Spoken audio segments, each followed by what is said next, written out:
নমস্কাৰ এই মুহূৰ্তত জনাইছো অসমৰ প্ৰত্যেকগৰাকী জনসাধাৰণৰ বাবে কেইবাটাও গুৰুত্বপূৰ্ণ খবৰ। আজি হৈছে 22 মাৰ্চ। আজিৰ দিনটোতে অসমৰ লগতে ভাৰতবৰ্ষৰ বিভিন্ন প্ৰান্তৰ পৰা কেইবাটাও গুৰুত্বপূৰ্ণ খবৰ যুগুত কৰা হৈছে। এই মুহূৰ্তত জনাইছো আজিৰ প্ৰথমটো খবৰেই ৰাজ্যবাসীৰ বাবে এটা ডাঙৰ খবৰ। দিল্লীৰ মুখ্যমন্ত্ৰী অৰবিন্দ কেজৰিৱালক নিশা গ্ৰেপ্তাৰ।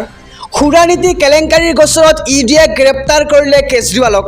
2 ঘণ্টা জেৰাৰ অন্তত ইডিয়ে গ্ৰেপ্তাৰ কৰিলে দিল্লীৰ মুখ্যমন্ত্ৰী অৰবিন্দ কেজৰিৱালক। গ্ৰেপ্তাৰৰ পিছতে কেজৰিৱালৰ বাসগৃহৰ সন্মুখত উত্তাল প্ৰতিবাদ আপৰ আৰু পৰিস্থিতি নিয়ন্ত্ৰণৰ বাবে বৃহৎ আৰক্ষীৰ দল মোতায়েন কৰা হৈছে। আৰু 8বাৰকৈ ইডিৰ চমন নাকচ কৰিছিল দিল্লীৰ মুখ্যমন্ত্ৰীগৰাকীয়ে। আৰু কেজৰিৱালৰ গ্ৰেপ্তাৰৰ পৰা সুৰক্ষাৰ আবেদন নাকচ কৰিছিল ন্যায়ালয়ে। আৰু ন্যায়ালয়ৰ সিদ্ধান্তৰ পিছতে ইডিৰ দল উপস্থিত হৈছিল বাসগৃহত। এই মুহূৰ্তৰ খবৰ জনাইছো যে দিল্লীৰ মুখ্যমন্ত্ৰী অৰবিন্দ কেজৰিৱালক যোৱা নিশা গ্ৰেপ্তাৰ কৰা হৈছে। সকলো ইলেক্ট্ৰনিক ডিভাইচ জব্দ কৰিছিল ইডিয়ে আৰু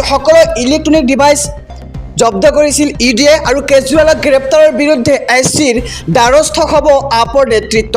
আৰু এই সন্দৰ্ভত নিশাই ন্যায়ালয়ৰ শুনানি বিচাৰিছিল আপে। আৰু দিল্লীৰ মুখ্যমন্ত্ৰীৰ অধিবক্তা নিশাই উপস্থিত হয় উচ্চতম ন্যায়ালয়ত। আৰু নিশাই জৰুৰী শুনানিৰ আবেদন কৰে কেজৰিৱালৰ অধিবক্তাজনে। আৰু কিন্তু উচ্চতম ন্যায়ালয়ত নিশাৰ ভিতৰত শুনানিৰ বাবে সময় দিয়া নহ'ল। আৰু আজি কেজৰিৱালৰ গ্ৰেপ্তাৰৰ বিৰুদ্ধে শুনানি হোৱাৰ কথা। ইফালে আজিয়ে ইডিৰ কাৰ্যালয়ত হাজিৰ কৰোৱা হ'ব অৰবিন্দ কেজৰিৱালক। আৰু ইডিয়ে দিল্লীৰ মুখ্যমন্ত্ৰীক জিম্মাত বিচাৰিব। কিছু সময়ৰ পিছতে কেজৰিৱালক লৈ যোৱা হ'ব ইডিৰ কাৰ্যালয়লৈ। এই মুহূৰ্তত জনাইছোঁ আজিৰ 2 নম্বৰ খবৰটো। আজিৰে পৰা আৰম্ভ হ'ব বহু প্ৰত্যাশিত IPLৰ মহাৰণ। চেন্নাই ছুপাৰ কিংছ আৰু ৰয়েল চেলেঞ্জাৰ্ছ বেংগালুৰুৰ মাজত প্ৰথমখন মেচ। ধোনীৰ অধিনায়কত্ব অবিহনে খেলপথাৰত নামিব CSK। ঋতুৰাজ গায়কোৱাডৰ অধিনায়কত্বত RCBৰ বিৰুদ্ধে CSKৰ যুঁজ।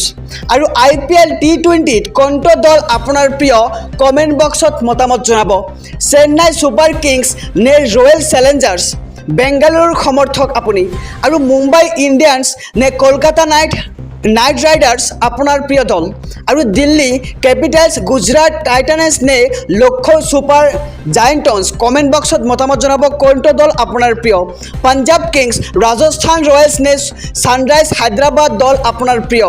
আৰু এইবাৰ গুৱাহাটীৰ বৰ্ষাপাৰাত হ'ব IPLৰ 2খনকৈ মেচ। আৰু ৰাজস্থান ৰয়েলছে 2খনকৈ মেচ খেলিব অসমত। আৰু CSKৰ সম্ভাৱ্য মূল একাদশত থাকিব ৰাচিন ৰবীন্দ্ৰ, ঋতুৰাজ আৰু গায়কোৱাড অধিনায়কত্ব যি বৰ্তমান। দেশত আহি গ'ল 3খন নতুন আইন। 1 জুলাইৰ পৰা দেশত বলবৎ হ'ব এই 3খন আইন। দেশত অন্ত পৰিব IPC আৰু CRPC, ভাৰতীয় ন্যায় সংহিতা, ভাৰতীয় নাগৰিক সুৰক্ষা সংহিতা আৰু ভাৰতীয় সাক্ষ্য আইন। নতুন আইন অনুসৰি গণহত্যাত জড়িতসকলক দিয়া হ'ব ফাঁচী। আৰু ৰাজদ্ৰোহৰ ধাৰা 124A ৰূপে সমাপ্ত হ'ব। আৰু ৰাজদ্ৰোহৰ পৰিৱৰ্তে এতিয়া দেশত থাকিব দেশদ্ৰোহ আইন।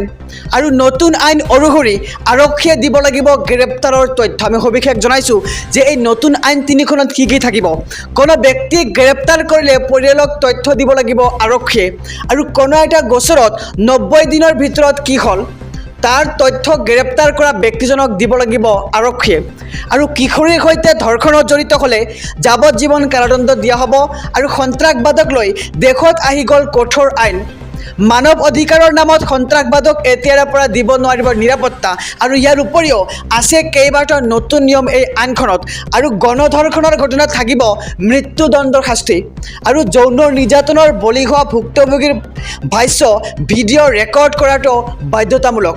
আৰু সকলো ধৰণৰ ডিজিটেল তথ্য আদালতত গ্ৰহণযোগ্য হ'ব। আৰু দেশত আহি গ'ল এই 3খন নতুন আইন। আৰু আগন্তুক 1 জুলাইৰ পৰা দেশত বলবৎ হ'ব এই আইন 3খন। শিক্ষকসকলে আহিল নতুন নিৰ্দেশনা। 1 এপ্ৰিলৰ পৰা মানিব লাগিব এই নিয়মকেইটা। বাধ্যতামূলক হ'ব শিক্ষা সেতু পৰ্টেলৰ নিয়ম। আৰু বাধ্যতামূলকভাৱে শিক্ষক কৰ্মচাৰীয়ে দিব লাগিব উপস্থিতিৰ তথ্য।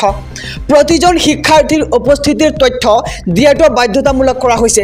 আৰু PM পোষণ আঁচনিৰ সফল ৰূপায়ণৰ বাবে এই নিৰ্দেশনা জাৰি কৰা হৈছে। শিক্ষা সচিব নাৰায়ণ কৌৰে জাৰি কৰিছে এই জাননী।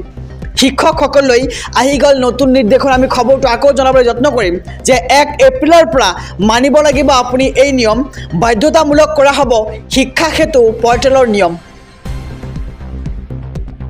বহাগ বিহুৰ পূৰ্বে ৰাজ্যৰ লাখ লাখ চৰকাৰী কৰ্মচাৰীলৈ ডাঙৰ খবৰ। পেঞ্চনাৰসকলৰ বাবেও ভাল খবৰ দিলে এইবাৰ চৰকাৰে। চৰকাৰী কৰ্মচাৰীৰ মৰগীয়া ভাত্তা বৃদ্ধি কৰিলে 4%। এই ভাত্তা বৃদ্ধিৰ লগে লগে উপকৃত হ'ব পেঞ্চনাৰসকল আৰু 4 লাখ ৰাজ্যিক কৰ্মচাৰী আৰু 3.5 লাখ পেঞ্চনাৰ উপকৃত হ'ব। আৰু এই বৃদ্ধিৰ সৈতে কৰ্মচাৰীসকলৰ মৰগীয়া ভাত্তা বৃদ্ধি হ'ল 50%। আৰু বহাগ বিহুৰ পূৰ্বে ৰাজ্যৰ লাখ লাখ কৰ্মচাৰীলৈ ডাঙৰ খবৰ। আমি খবৰটো জনাইছোঁ যে পেঞ্চনাৰসকলৰ বাবেও ভাল খবৰ দিলে এইবাৰ কেন্দ্ৰীয় চৰকাৰে। চৰকাৰী কৰ্মচাৰীৰ মৰগীয়া ভাত্তা বৃদ্ধি কৰিলে 4%। আৰু এই ভাত্তা বৃদ্ধিৰ লগে লগে উপকৃত হ'ব ৰাজ্যৰ লাখ লাখ পেঞ্চনাৰসকল আৰু 4 লাখ ৰাজ্যিক কৰ্মচাৰী আৰু 3.5 লাখ পেঞ্চনাৰ উপকৃত হ'ব।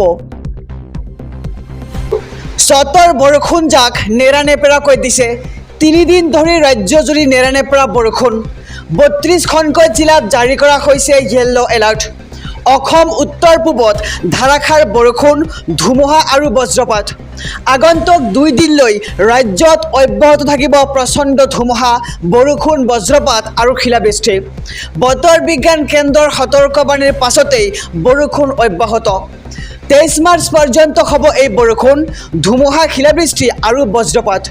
তিনিচুকীয়া, ডিব্ৰুগড়, শিৱসাগৰ, ধেমাজি কোনকেইখন জিলাত বতৰ বিজ্ঞান কেন্দ্ৰই জাৰি কৰিছে য়েল্লো এলাৰ্ট আমি সবিশেষ জনাম। লখিমপুৰ, মাজুলী, যোৰহাট, গোলাঘাট, পূব কাৰ্বি আংলং, বিশ্বনাথ, শোণিতপুৰ, নগাঁও, হোজাই, ডিমা হাছাও, শিলচৰ, হাইলাকান্দি, কৰিমগঞ্জ, পশ্চিম কাৰ্বি আংলং, নগাঁও, মৰিগাঁও, লগতে কামৰূপ মহানগৰ, দৰং, ওদালগুৰি, বাক্সাকে ধৰি নলবাৰী, কামৰূপ, বৰপেটা, গোৱালপাৰা আৰু বঙাইগাঁও, চিৰাং, কোকৰাঝাৰতো জাৰি কৰিছে য়েল্লো এলাৰ্ট। আৰু ধুবুৰী আৰু দক্ষিণ শালমৰাত জাৰি কৰা হৈছে য়েল্লো এলাৰ্ট। আৰু চতৰ বৰষুণ জাক নেৰানেপেৰাকৈ দিছে এতিয়া। আৰু 32খনকৈ জিলাত জাৰি কৰা হৈছে য়েল্লো এলাৰ্ট। আৰু 23 মাৰ্চ পৰ্যন্ত হ'ব ধুমুহা, শিলাবৃষ্টি আৰু বজ্ৰপাত।